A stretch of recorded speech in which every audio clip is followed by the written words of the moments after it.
La maison des aînés de Bamako a abrité ce samedi 24 février 2024 l'Assemblée générale de renouvellement du bureau de l'Association pour le développement de la commune de Haïré, ADCH Boni.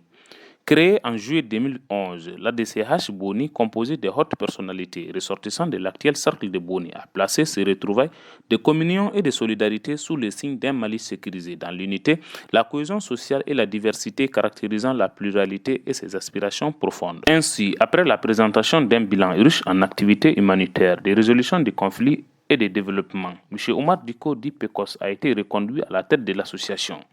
Il a remercié les membres de l'association avant de confier au micro de notre correspondant sur place que l'association a pour préoccupation première le retour de la sécurité et de l'autorité de l'État. L'ambition principale de notre association, c'est de pouvoir contribuer au développement du cercle de Boni. Nous étions une commune aujourd'hui érigée en cercle, donc naturellement ça s'élargit.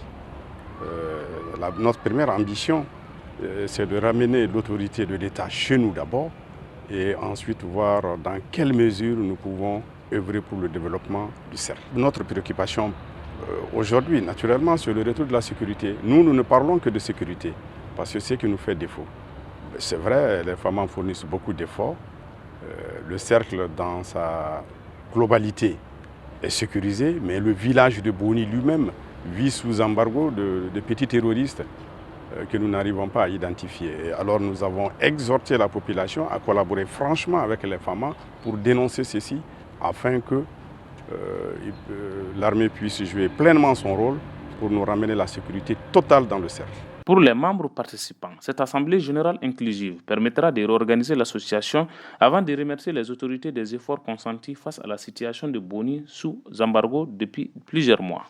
Dans le cercle de Boni, le défi majoritaire qui a relevé après celui de la sécurité qui est la préoccupation aujourd'hui de nos autorités au plus haut niveau, et aussi de l'armée malienne, nos FAMA.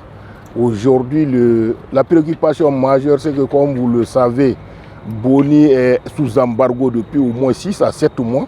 Et aujourd'hui, le souci principal de l'association, c'est comment auprès des autorités compétentes, voir comment lever cet embargo, mais aussi dans l'urgence, comment veiller à l'alimentation de cette population. L'association a jugé nécessaire qu'on se réunisse ici aujourd'hui en appelant tous les fils et les filles de Boni pour qu'on puisse réorganiser davantage et structurer le bureau pour que tous les Bonois se sentent présents dans ce bureau.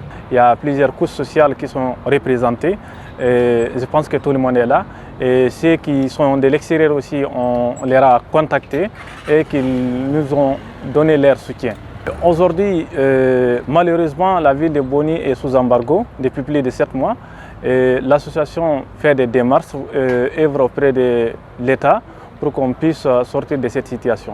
Je pense que c'est l'occasion aussi pour nous de remercier l'aide que le gouvernement a envoyée pour la ville de Boni. Et nous leur sollicitons encore davantage, plus d'aide, puisque nous ne sommes pas encore sortis de l'auberge. C'est un message d'appel à un rassemblement de tous les fils de Boni pour qu'on puisse se soustraire de cette situation insécuritaire.